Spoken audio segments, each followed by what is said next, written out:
Msafishaji mdogo wa kike alifika harusi ya mpenzi wake wa zamani akiwa na ndoo za mopu. Hakuna aliyemtambua mara moja. Alivaa gauni la kawaida la bluu lililochoka pembeni, miguu yake ikiwa ndani ya viatu vya bei rahisi vilivyojaa vumbi la safari. Mikono yake ilikuwa imechoka kwa kazi za kusafisha ofisi za watu matajiri kila siku. Lakini macho yake yalikuwa na kitu kilichowafanya watu wamwangalie tena. Asha alisimama nje ya ukumbi wa harusi huku akivuta pumzi ndefu. Muziki wa taarabu uliokuwa unapigwa ndani ulimrudisha miaka 7 nyuma, miaka ambayo aliwahi kuamini kuwa angeolewa na mwanaume aliyekuwa ndani ya ukumbi huo leo. Mwambie waingie nyuma akasafishe choo cha wanawake, mwanamke mmoja wa mapambo alisema bila hata kumtazama vizuri. Asha hakujibu. Alinamisha kichwa na kuendelea kusukuma ndoo zake. Ndani ya ukumbi wageni walikuwa wamejaa. Wazee walikuwa wakizungumza kuhusu biashara, watoto wakikimbia huku wakicheza, na wanawake waliovalia dera nzuri wakipiga picha. Katikati ya kila kitu alikuwa Faruk, mwanaume aliyewahi kumwahidi maisha. Leo alikuwa amesimama akiwa na suti nyeupe, akicheka na wageni kana kwamba hakuwahi kumwambia Asha, nitakuwa wako milele. Asha aligeuza uso wake haraka kabla macho yao hayajakutana. Lakini hakujua, mtu mmoja tayari alikuwa amemtambua, na mtu huyo hakutaka awe ndani ya harusi hiyo hata dakika moja. Ndani ya chumba cha maandalizi ya harusi, Bi Rehema, mama wa bigi harusi, alikuwa akiangalia kila mtu kwa macho makali kama askari wa benki. Harusi hii lazima ionekane ya hadhi, alisema huku akinyoosha kitambaa cha mezani. Hakuna makosa leo. Binti yake Zuhura alikuwa amekaa mbele ya kioo huku wanawake wakimrekebisha vipodozi. Lakini moyo wake haukuwa na amani. Mbona unaonekana mbali kimawazo? Mmoja wa wasichana aliuliza. Zuhura alitabasamu kia nguvu. Nimechoka tu. Lakini ukweli ulikuwa tofauti. Kwa miezi mingi, alihisi Faruk alikuwa anaficha jambo. Simu za usiku, safari za ghafla, na ile tabia ya kutulia sana kila alipoulizwa kuhusu maisha yake ya zamani. Kabla hajamaliza kufikiria, mlango ulifunguliwa kwa nguvu. Mama, mwanamke wa mapambo aliingia kwa haraka. Kuna msafishaji mpya nje, anaonekana kama anajua familia hii. Bi Rehema alikunja uso. Anaitwa nani? Sikusikia vizuri. Walisema Asha. Kimya kizito kiliingia ndani ya chumba. Faruk aliyekuwa ameingia muda huo kusalimia, aliganda ghafla. Mikono yake ilianza kutetemeka kidogo. Zuhura aliona. Mpenzi, unamjua? Aliuliza polepole. Faruk alicheka kia nguvu. Hapana, Kenya nzima ina wanawake wengi wanaitwa Asha. Lakini jasho lilianza kumtoka kwenye paji la uso. Na nje ya ukumbi, Asha alikuwa tayari amefungua mlango wa choo cha wanawake, huku moyo wake ukipiga kwa nguvu. Leo hakukuwa siku ya kawaida, na bado hakujua kuwa maisha ya kila mtu ndani ya harusi hiyo yalikuwa karibu kubadilika kabisa. Asha alipiga magoti chini huku akisugua sakafu ya choo taratibu. Kila mtu aliyekuwa akipita alimuona kama mfanyakazi wa kawaida tu. Hakuna aliyefahamu kuwa miaka michache iliyopita, yeye ndiye aliyekuwa mwanamke aliyekuwa akitembea na Faruk kwenye mitaa ya Mombasa wakipanga maisha yao ya baadaye. Alikumbuka siku Faruk alipomshika mkono karibu na bahari na kusema, siku moja nitakuoa mbele ya kila mtu. Asha alifunga macho kwa sekunde chache. Ahadi zilikuwa tamu sana kabla umasikini haujaingia kati yao. Simu yake ndogo ilianza kutetemeka mfukoni. Ilikuwa ujumbe kutoka kwa mdogo wake. Dada, umefika? Tafadhali usilete shida huko. Tunahitaji kazi yako. Asha alitabasamu kwa uchungu. Ndiyo.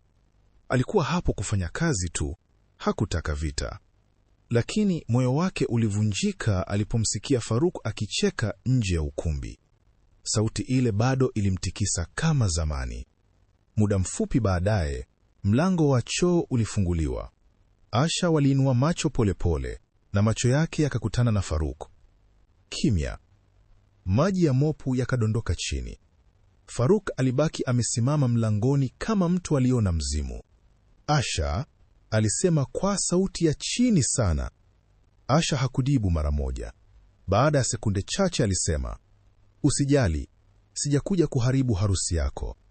Lakini uso wake wa Faruk ulionyesha wazi kuwa hakuwa na amani hata kidogo.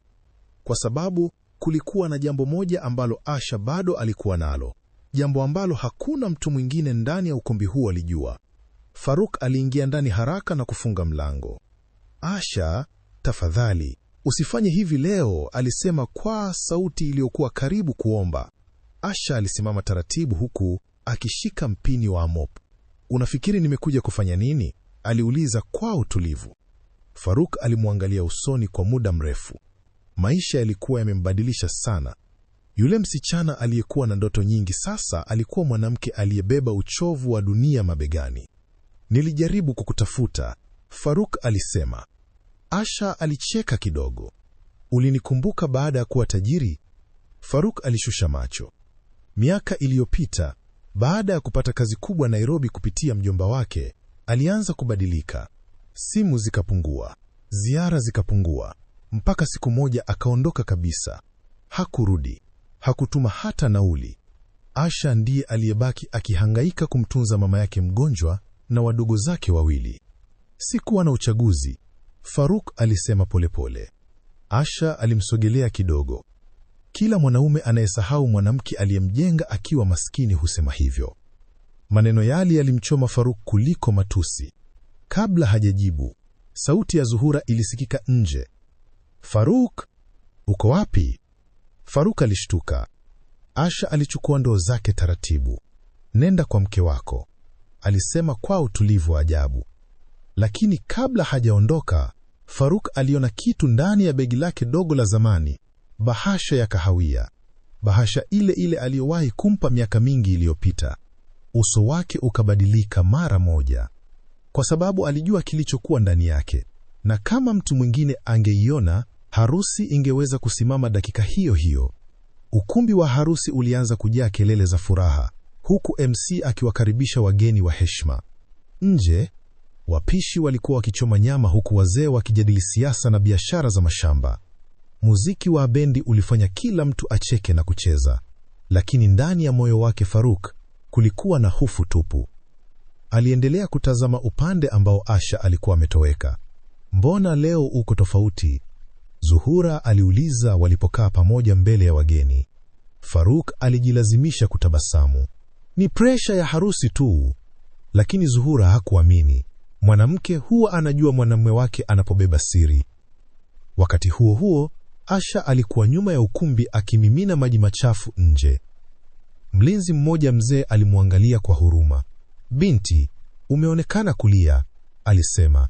Asha alitikisa kichwa. Ni upepo tu umeingia machoni.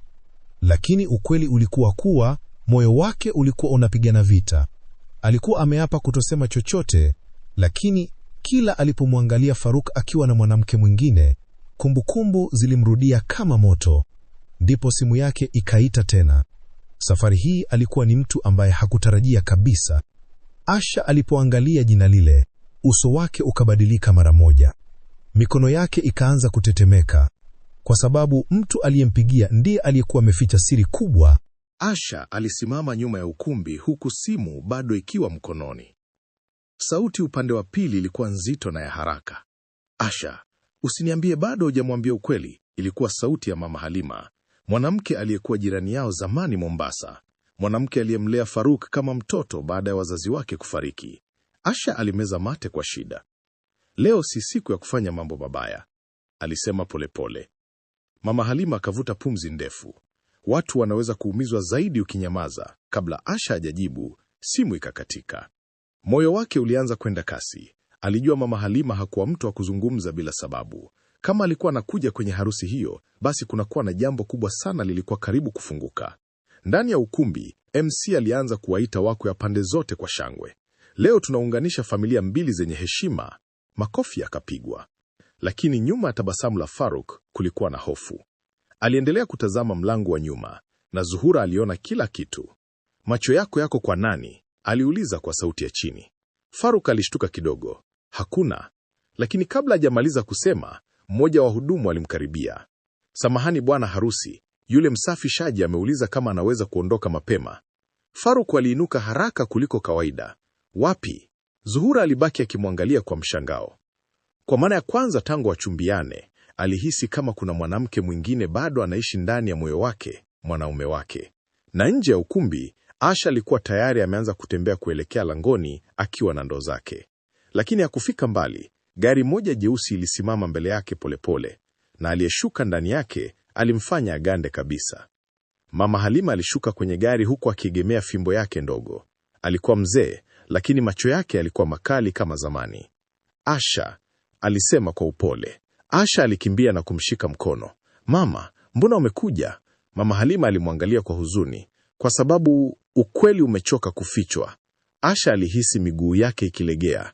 Ndani ya ukumbi, watu waliendelea kucheza bila kujua dhoruba ilikuwa inakuja. Mama Halima alimtoa bahasha nyingine ndani ya mkoba wake mkubwa wa kahawia. Bado nayo ile ya zamani? Aliuliza. Asha alitikisa kichwa taratibu.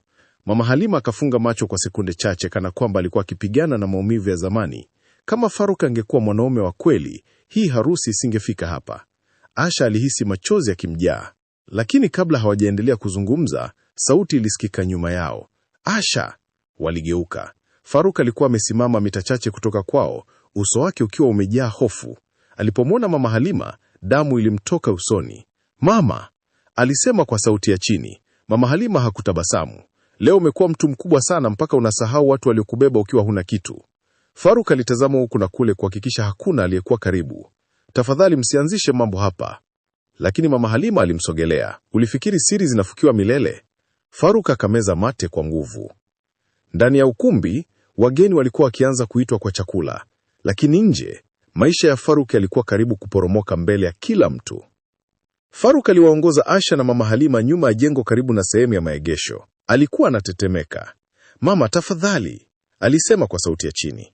Leo si siku nzuri. Mama Halima alimwangalia moja kwa moja machoni. Hakuna siku nzuri ya kusaliti watu. Asha alibaki kimya. Alihisi kama moyo wake umechoka na vita vya miaka mingi. Faruk akageuka kumwangalia Asha. Asha, nilikuomba msamaha zamani. Asha akatikisa kichwa. Hapana, ulinikimbia. Kimya kikaingia tena. Upepo wa jioni ulivuma taratibu huku mziki wa harusi ukisikika mbali. Mama Halima alitoa bahasha ile kubwa. Unakumbuka hii? Aliuliza. Faruk alipoiangalia, macho yake yalijaa hofu. Ndani yake kulikuwa na kitu ambacho angefanya chochote kisiwekwe wazi. Mama, tafadhali. Lakini Mama Halima hakusimama.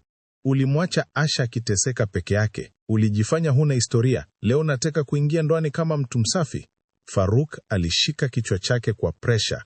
Wakati huo huo, ndani ya ukumbi, Zuhura alikuwa ameketi peke yake. Akili yake haikuwa kwenye harusi tena. Aliinuka taratibu. Mume wangu ameenda wapi? Aliuliza. Mmoja wa wahudumu alisema kwa kusita, yuko nje na yule msafirishaji. Uso wa Zuhura ukabadilika polepole. Bila kusema neno, alianza kuelekea nje. Na hatua aliyokuwa anapiga zilikuwa karibu kumpeleka kwenye ukweli ambao hakuna mtu ndani ya familia yake alikuwa tayari kuusikia. Zuhura alipofika karibu na maegesho, alisimama nyuma ya gari moja jeupe. Sauti za watu watatu zilikuwa zikisikika wazi. Ulimwacha akiwa hana hata pesa ya hospitali, Mama Halima alisema kwa uchungu. Zuhura alikunja uso. Hospitali? Faruk alishusha sauti haraka. Mama, nilisema nitarekebisha kila kitu. Miaka 7 baadaye, Mama Halima aliuliza kwa hasira. Asha alisimama pembeni akiwa kimya, macho yake chini.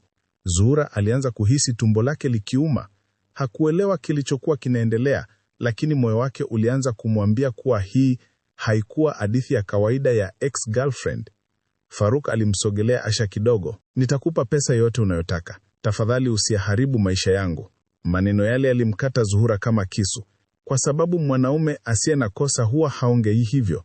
Asha, waliinua macho polepole. Sijawahi kutaka pesa zako. Basi unataka nini? Faruk aliuliza kwa hofu.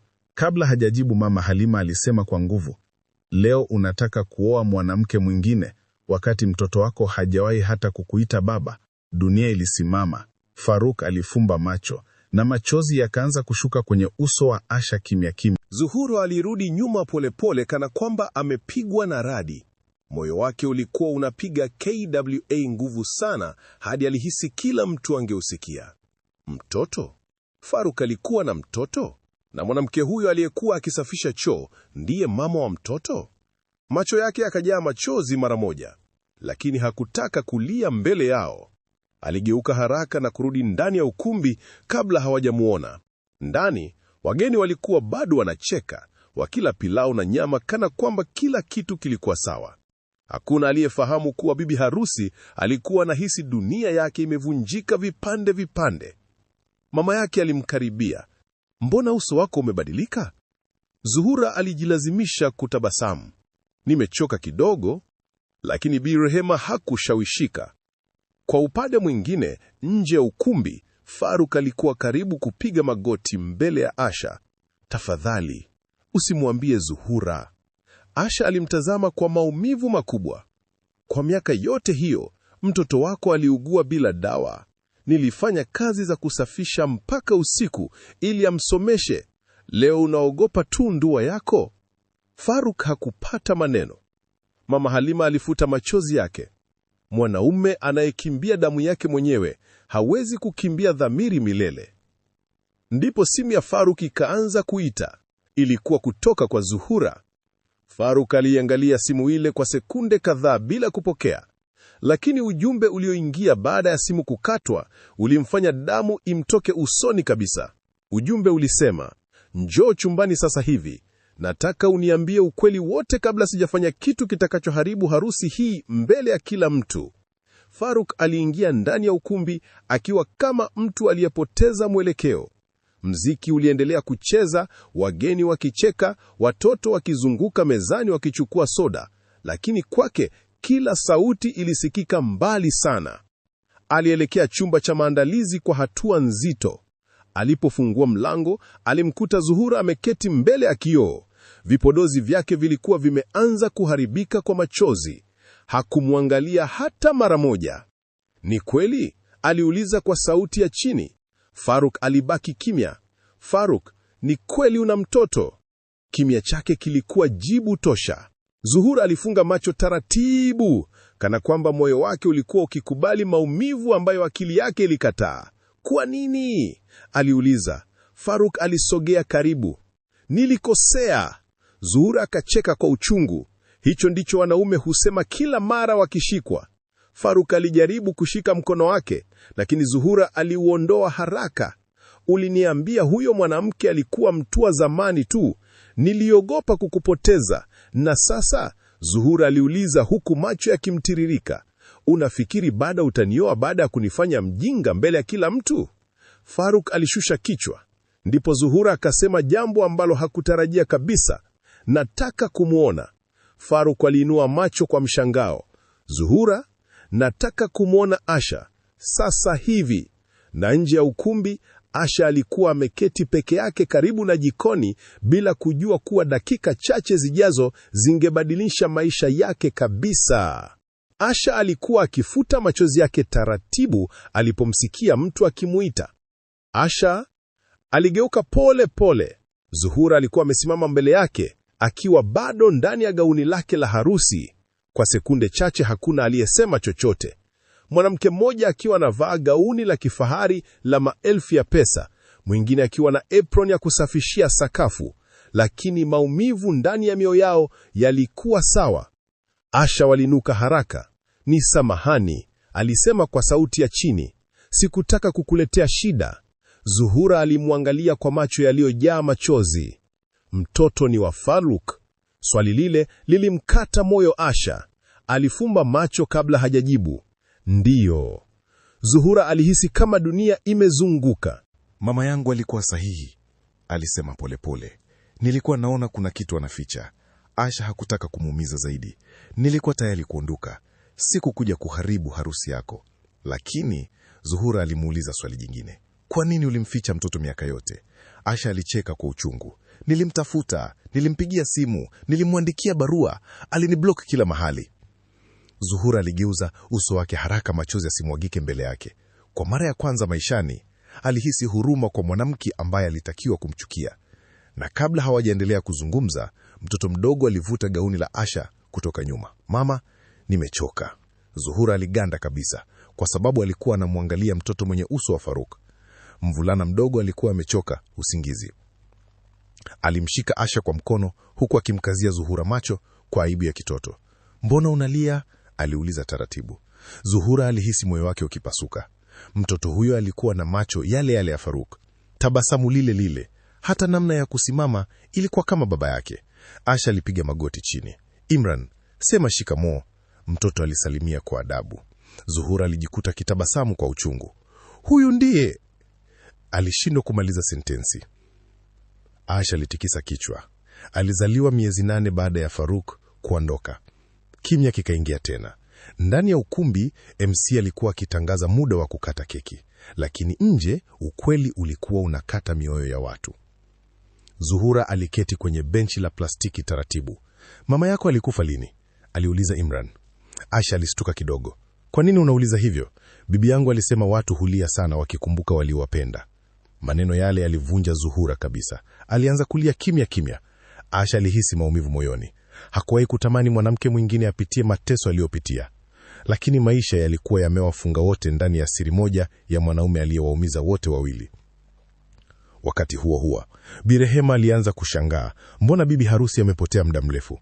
Na alipouliza mmoja wa wahudumu, jibu alilopewa lilimfanya aanze kuelekea nyuma ya ukumbi akiwa na hasira kali. Bi Rehema alipofika nyuma ya ukumbi, macho yake yalipanuka kwa hasira. Binti yake alikuwa ameketi na msafishaji, na pembeni yao kulikuwa na mtoto mdogo. Zuhura! Alipaza sauti. Wote walinuka haraka. Unafanya nini huku? Bi Rehema aliuliza kwa ukali. Kabla Zuhura hajajibu, macho ya mama yake akatua kwa Imran. Mtoto wa nani huyu? Kimya kikawa kizito. Faruk ambaye alikuwa amewafuata nyuma alisimama ghafla alipomwona mama mke wake. Bi Rehema aligeuka kumwangalia. Faruk, nini kinaendelea hapa?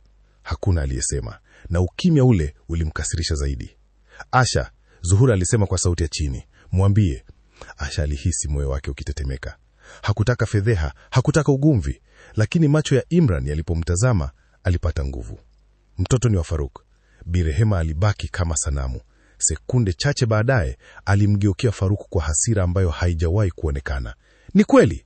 Faruk hakujibu mara moja. Na kosa lake kubwa lilikuwa hicho kimya, kwa sababu Bi Rehema alimzaba kibauchi zito mbele ya kila mtu aliyekuwa karibu. Ulimdanganya binti yangu, alipaza sauti. Wageni waliokuwa karibu walianza kugeuka kuangalia upande huo, na ndani ya dakika chache uvumi ukaanza kuenea ndani ya harusi nzima. Ukumbi mzima ulianza kubadilika. Muziki ulipunguzwa, watu waliinuka kutoka mezani wakinongonana. Kuna nini? Mbona mama WA bibi harusi analia? Yule mtoto ni wa WA nani? Faruk alisimama katikati ya vurugu akiwa hajui afanye nini. Bi Rehema alikuwa akimrushia maneno ya hasira mbele ya watu. Familia yetu imeheshimiwa kwa miaka mingi. Leo umetuletea aibu. Zuhura alisimama pembeni kimya kabisa. Hakulia tena, na ukimya wake ndio uliokuwa unaogopesha zaidi. Asha alitaka kuondoka haraka na mtoto wake kabla mambo hayajaharibika zaidi, lakini Imran alimshika mkono. Mama, mbona watu wanampigia kelele baba? Asha alihisi machozi yakimjaa tena. Ilikuwa mara ya kwanza mtoto huyo kusema neno baba mbele ya Faruk, na Faruk aliposikia hivyo, moyo wake ulivunjika vibaya.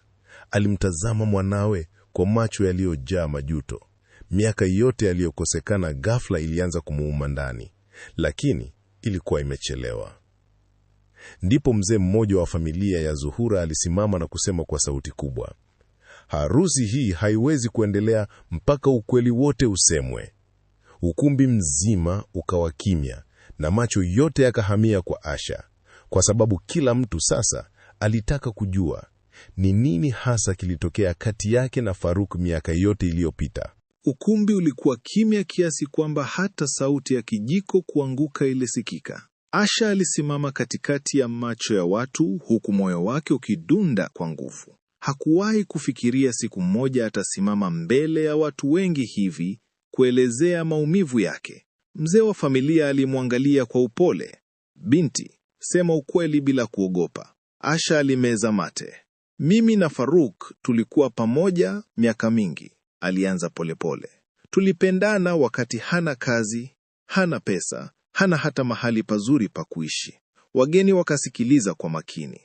Nilifanya kazi ya kuuza chai na kusafisha nyumba ili tumsaidie ajenge maisha yake. Faruk alishusha macho kwa aibu. Asha aliendelea.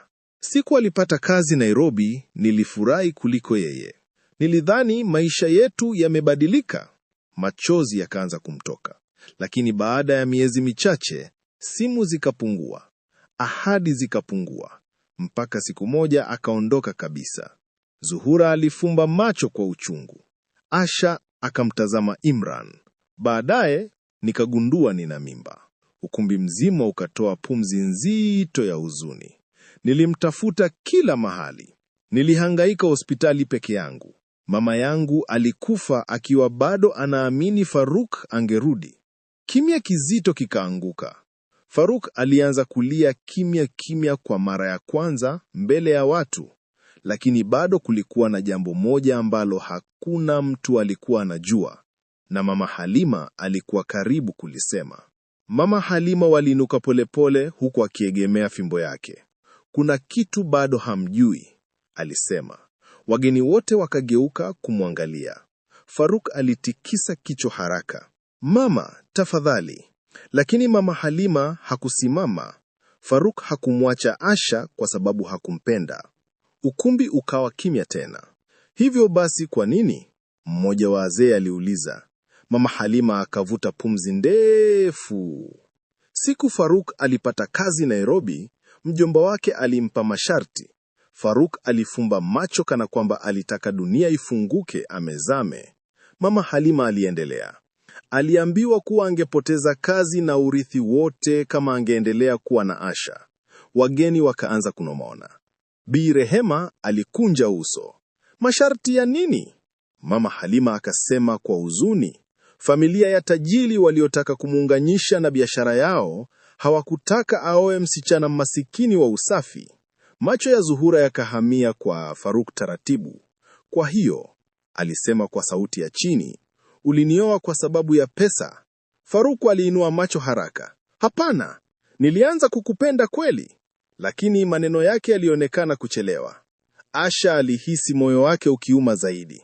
Kwa miaka yote, alifikiri aliachwa kwa sababu hakutosha. Leo ndipo alijua kuwa umasikini ndio uliomnyang'anya kila kitu. Ndipo mzee mmoja alisema, lakini hakuna pesa inayomruhusu mwanamume kumkataa mtoto wake. Ukumbi mzima ukatikisa vichwa kwa kukubaliana. Na Faruk alihisi aibu ambayo hajawahi hisi maishani mwake.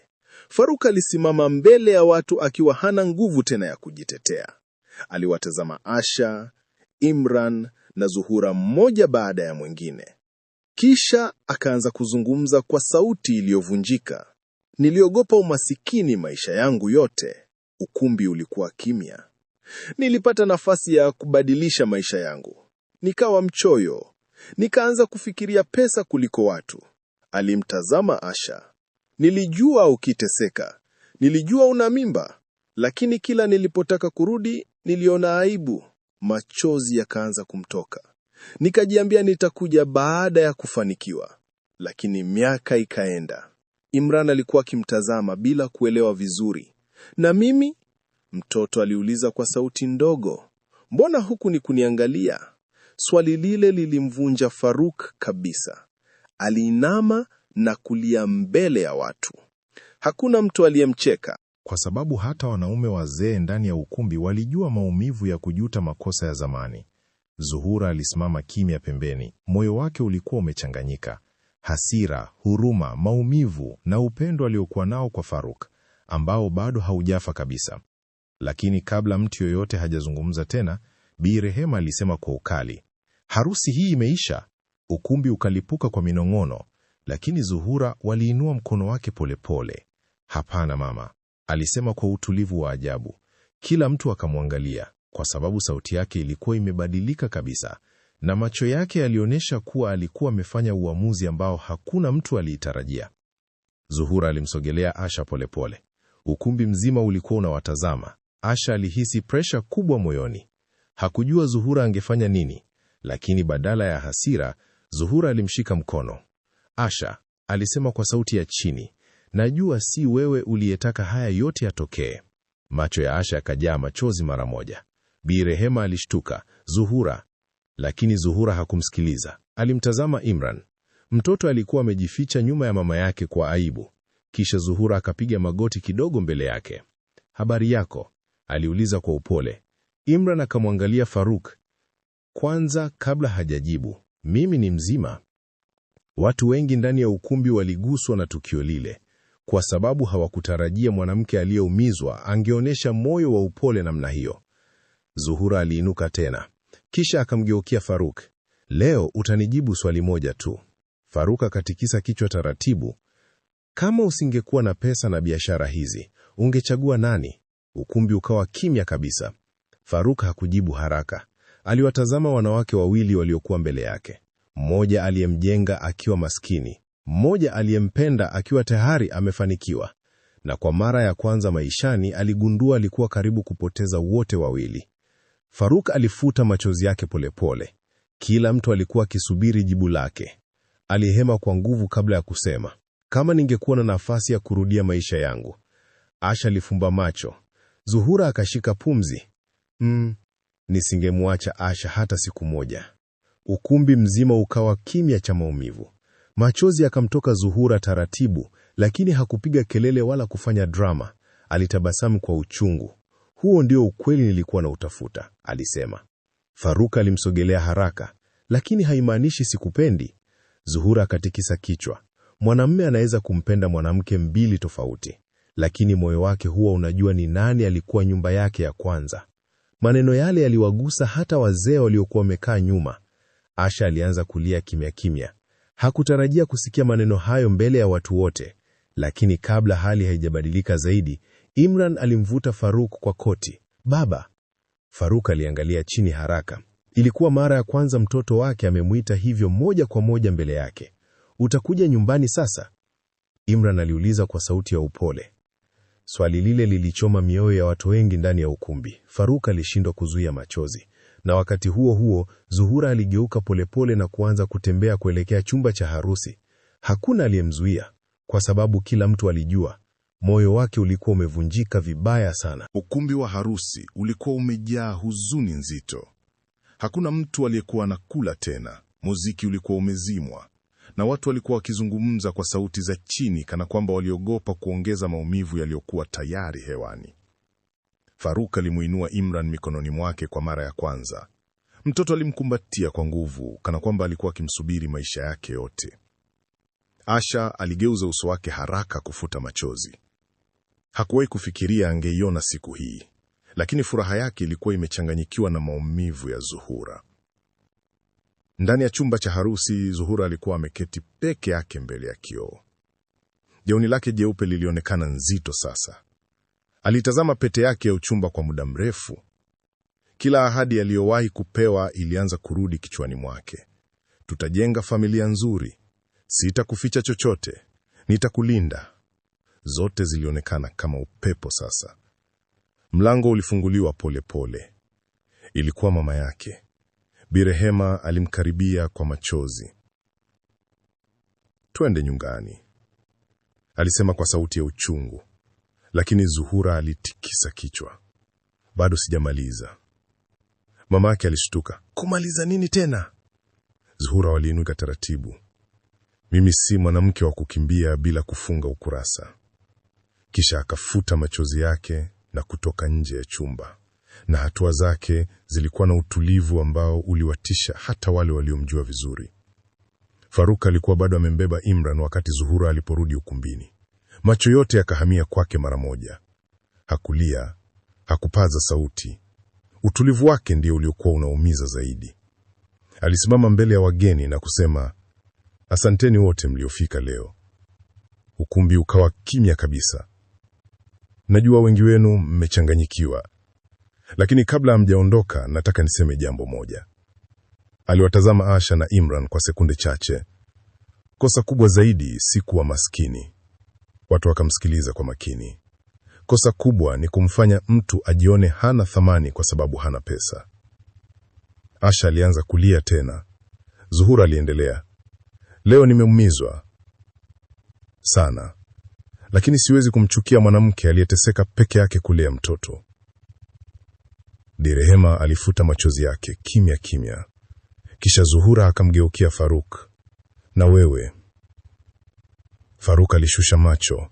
Utatumia maisha yako yote kurekebisha maumivu uliyosababisha. Hakukuwa na hasira kwenye sauti yake, na hilo ndilo lililomuumiza Faruk zaidi.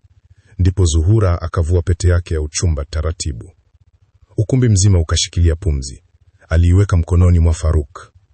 Kuna wanaume ambao wanachelewa kuelewa thamani ya familia mpaka wanapokaribia kuipoteza. Kisha akageuka polepole kuondoka. Na wanawake wengi ndani ya ukumbi wakaanza kulia pamoja naye. Zuhura alipofika karibu na mlango wa ukumbi, sauti ndogo ilimuita nyuma. Anti. Aligeuka. Imran alikuwa amesimama pale akiwa bado ameshika mkono wa Faruk. Mtoto alimkimbilia pole pole. Kila mtu ukumbini alibaki kimya akitazama. Imran alipofika karibu naye, alimkumbatia ghafla. Usilie, alisema kwa sauti ya kitoto. Machozi yakamtoka Zuhura bila kujizuia. Hakuna aliyewahi kumfariji siku hiyo. Na sasa aliyekuwa akimfariji alikuwa mtoto ambaye uwepo wake ndio uliovunja harusi yake. Watu wengi ndani ya ukumbi walifuta machozi yao. Zuhura alipiga magoti na kumshika Imran usoni. Wewe si mwenye kosa lolote, alisema kwa upole. Imran akatikisa kichwa. Baba alisema watu wazuri husamehe. Faruk alihisi moyo wake ukiuma vibaya, kwa sababu mtoto wake alikuwa anajaribu kurekebisha makosa ambayo yeye mwenyewe aliharibu. Zuhura akavua pete yake ya uchumba taratibu. Ukumbi mzima ukashikilia pumzi. Aliiweka mkononi mwa Faruk. Kuna wanaume ambao wanachelewa kuelewa thamani ya familia mpaka wanapokaribia kuipoteza. Kisha akageuka polepole kuondoka. Na wanawake wengi ndani ya ukumbi wakaanza kulia pamoja naye. Zuhura alipofika karibu na mlango wa ukumbi, sauti ndogo ilimuita nyuma. Anti. Aligeuka. Imran alikuwa amesimama pale akiwa bado ameshika mkono wa Faruk. Mtoto alimkimbilia pole pole. Kila mtu ukumbini alibaki kimya akitazama. Imran alipofika karibu naye, alimkumbatia ghafla. Usilie, alisema kwa sauti ya kitoto. Machozi yakamtoka Zuhura bila kujizuia. Hakuna aliyewahi kumfariji siku hiyo. Na sasa aliyekuwa kimfariji alikuwa mtoto ambaye uwepo wake ndio uliovunja harusi yake. Watu wengi ndani ya ukumbi walifuta machozi yao. Zuhura alipiga mabote na kumshika Imran usoni. Wewe si mwenye kosa lolote, alisema kwa upole. Imran akatikisa kichwa. Baba alisema watu wazuri husamehe. Faruk alihisi moyo wake ukiuma vibaya, kwa sababu mtoto wake alikuwa anajaribu kurekebisha makosa ambayo yeye mwenyewe aliharibu. Zuhura akambusu Imran kwenye paji la usoni. Kuwa mwanamume mzuri kuliko baba yako, alisema huku akitabasamu kwa uchungu. Ukumbi mzima ukabaki kimya, na hata Birehema ulishindwa kupita kwenye mlango. Pape machozi ya sura nyingine. Rehema ambaye alikuwa mkali muda wote alianza kulia waziwazi. Ndipo mama Halima alisema, leo watoto wametufundisha moyo ambao watu wazima wameshindwa kuwa nao. Hakuna aliyebisha. Sababu ilikuwa kweli. Baada ya wageni wengi kuanza kuondoka, ukumbi ulianza kuwa mtulivu. Viti vilikuwa vimeachwa ovyo, maua yakiwa bado mezani kama kumbukumbu ya furaha iliyokatika katikati. Asha alikuwa ameketi pembeni akiwa amemshikilia Imran aliyekuwa amelala usingizi mabegani mwake. Faruk alimsogelea taratibu. Asha hakumwangalia. Mimi si tajiri kama zamani, alisema kwa sauti ya chini. Mjomba wangu alinifukuza kazi mwaka jana baada ya biashara kuharibika. Asha alinua macho polepole. Faruk alicheka kwa uchungu. Nilipoteza kila kitu nilichokuchagua badala yako. Kimya kikaingia tena. Kwa nini ukuja hata baada ya hapo? Asha aliuliza. Faruk alikaa chini karibu naye. Niliona aibu. Nilihisi ustahili kuniona tena. Asha alimtazama kwa muda mrefu. Lakini mtoto wako alikuhitaji. Maneno yale yalimvunja tena. Faruk alimtazama Imran aliyelala usingizi. Naweza bado kuwa sehemu ya maisha yake? Asha hakujibu haraka, kwa sababu moyo wake ulikuwa umebeba majeraha mengi sana. Lakini kabla hajatoa jibu, sauti ya Zuhura ilisikika nyuma yao. Anastahili nafasi moja. Wote waligeuka. Zuhura alikuwa amesimama mlangoni akiwa amebadilisha gauni lake la harusi. Uso wake ulikuwa umechoka, lakini macho yake yalikuwa na amani ya ajabu. Na maneno aliyosema baadaye aliwashangaza wote kabisa. Zuhura alisogea karibu taratibu. Asha, alisema kwa upole. Najua si rahisi kusamehe. Asha hakusema kitu. Zuhura akamtazama Faruk. Lakini mtoto hahitaji baba mkamilifu. Alinyamaza kidogo. Anahitaji baba aliyepo. Faruk alianza kulia tena kimya kimya. Hakuwahi kufikiria mwanamke aliyemuumiza angekuwa mtu wa kwanza kumtetea mbele ya Asha. Zuhura aliketi karibu nao. Maumivu yangu hayatapona leo, alisema kwa ukweli. Lakini sitaki mtoto akue bila baba kama nilivyokuwa mimi. Ukumbi ukawa kimya tena. Hapo ndipo Asha aligundua kuwa nyuma ya tabasamu la Zuhura kulikuwa na historia ya majeraha pia. Mimi nililelewa na mama pekee, Zuhura alisema huku akitazama chini, na nilijua uchungu wa kumsubiri baba ambaye harudi. Macho ya Faruki yalijaa majuto zaidi. Imran alianza kuamka polepole usingizini. Alipowaona wote pamoja, alitabasamu kidogo. Tunaenda kula? Aliuliza kwa sauti ya usingizi.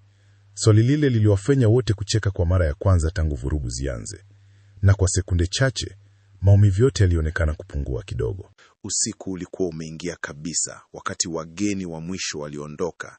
Ukumbi uliokuwa umejaa shangwe mchana sasa ulikuwa mtupu, wenye sauti za wafanyakazi waliokuwa wakikusanya viti na vyombo. Asha alisimama pembeni akitazama taa za ukumbi zikizimwa moja baada ya nyingine. Maisha yake yalihisi kama taa hizo. Mengi yalikuwa yamezimika ndani yake miaka iliyopita, lakini leo kulikuwa na mwanga mdogo uliorudi. Faruk alikuwa amekaa na Imran mezani, wakila wali na kuku pamoja. Mtoto alikuwa akicheka kila dakika.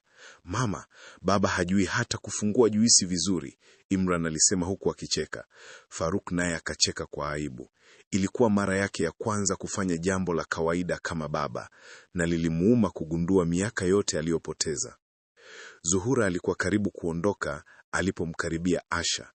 Kesho nitasafiri kwenda kwa shangazi yangu Kisumu kwa muda, alisema kwa upole. Asha alihisi maumivu moyoni. Hukustahili haya yote. Zuhura alitabasamu kwa uchungu. Labda Mungu alitaka ukweli utoke leo kabla sijafunga ndoa ya uongo. Kisha akamkumbatia Asha. Hakuna aliyewahi kufikiria wanawake wawili waliounganishwa na maumivu ya mwanaume mmoja wangeweza kusimama pamoja namna hiyo.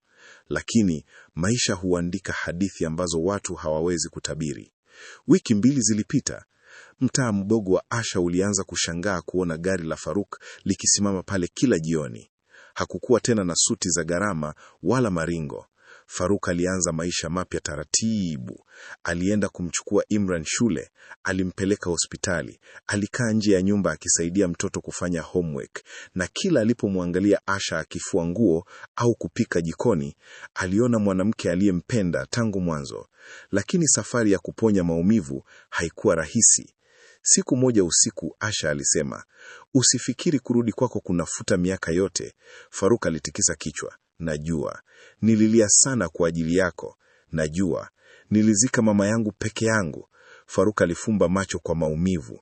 "Ningetoa kila kitu nirudishe muda." Asha alimwangalia kwa muda mrefu.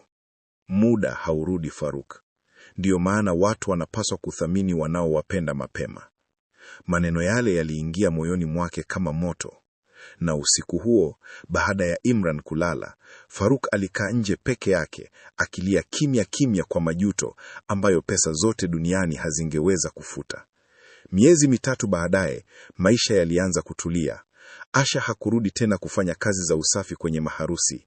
Kwa msaada wa mama Halima, alianza biashara ndogo ya chai na maandazi karibu na stendi. Biashara ilianza kukua haraka. Watu walipenda tabasamu lake na upole wake. Faruk naye alipata kazi mpya kwenye kampuni ndogo ya usafirishaji. Haikuwa kazi ya kifahari kama zamani, lakini safari hii alifanya kazi kwa amani. Kila jioni alirudi nyumbani mapema kwa ajili ya mwanawe. Siku moja jioni, walikuwa wameketi nje wakinywa chai. Imran alikuwa akicheza na mpira mbele yao. Faruk alimwangalia Asha kwa muda mrefu kabla ya kusema, "Sijui kama utanisamehe kabisa." Asha alitabasamu kidogo. "Msamaha hauji siku moja." "Na kuhusu sisi?" Asha alikaa kimya. Kisha alisema, "Mapenzi yanapovunjika vibaya, yanahitaji ukweli mwingi sana ili yajengwe tena." Faruk akatikisa kichwa. Hakumlazimisha, kwa sababu kwa mara ya kwanza maishani alikuwa ameanza kuelewa kuwa upendo wa kweli haujengwi kwa maneno matamu, unajengwa kwa uwepo. Na kwa mbali, Mama Halima alikuwa akiwaangalia huku akitabasamu kimya kimya. Siku ya kuzaliwa ya Imran ilifika. Ilikuwa mara yake ya kwanza kusherehekea akiwa na baba yake. Nyumba ndogo ya Asha ilijaa watoto wa jirani, harufu ya pilau na mziki wa taratibu wa Kiswahili. Imran alikuwa mwenye furaha kuliko siku yoyote. Leo baba atanibeba mpaka sokoni, alisema kwa shangwe. Watu wote wakacheka. Baadaye mchana, mlango uligongwa. Asha alipofungua, alishtuka. Ilikuwa Zuhura. Alikuwa amevaa dera rahisi la kijani na tabasamu la utulivu. "Mna wageni?" aliuliza kwa mzaha mdogo. Imran alimkimbilia haraka. "Auntie," Zuhura alimkumbatia kwa furaha. Faruk alibaki kimya kwa sekunde kadhaa. "Hujakasirika kuniona?" aliuliza. Zuhura alitikisa kichwa. Maisha ni mafupi sana kuishi na chuki. Alikuwa ameonekana tofauti, mtulivu, mwepesi, kana kwamba alikuwa amepona sehemu ya moyo wake. Walikaa pamoja, wakala keki, wakacheka, na kwa mara ya kwanza hakuna aliyekuwa analia. Jioni ilipoingia, Zuhura waliinuka kuondoka.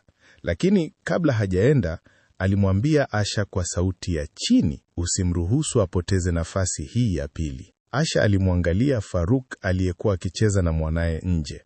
Kisha akatabasamu kidogo, kwa sababu hata moyo uliovunjika unaweza kuanza kupiga tena, pole pole.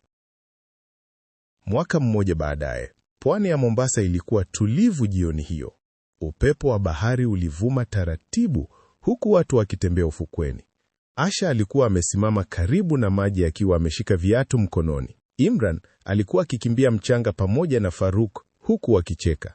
"Mshike, mshike!" mtoto alipiga kelele kwa furaha. Asha aliwatazama kwa muda mrefu. Miaka michache iliyopita, alifikiri maisha yake yalikuwa yameisha. Alifikiri maumivu yake yangeishi milele. Lakini Mungu alikuwa bado anaandika hadithi yake. Faruk alimsogelea pole pole. Hakukuwa tena na kiburi ndani yake. Hakukuwa na ahadi nyingi tupu. Alisimama pembeni yake kimya kwa sekunde chache kabla ya kusema, "Asante kwa kunipa nafasi ya kuwa baba." Asha alimwangalia. "Mwanaume hubadilika kweli?" aliuliza kwa utani wa upole. Faruk alitabasamu kidogo. "Mwanaume anayegusa chini kabisa ya maisha hubadilika." Wakasimama wakitazama bahari pamoja, na kwa mbali Imran alipiga kelele, "Mama, baba, harakeni!" Asha na Faruk wakaangaliana, kisha wakacheka kwa pamoja. Kwa sababu wakati mwingine maisha hayakurudishi kila kitu ulichopoteza, lakini hukupa nafasi nyingine ya kujenga upya kwa ukweli, unyenyekevu na upendo wa kweli. Na hapo ndipo walipoelewa kwamba familia haijengwi na pesa, inajengwa na watu wanaochagua kubaki.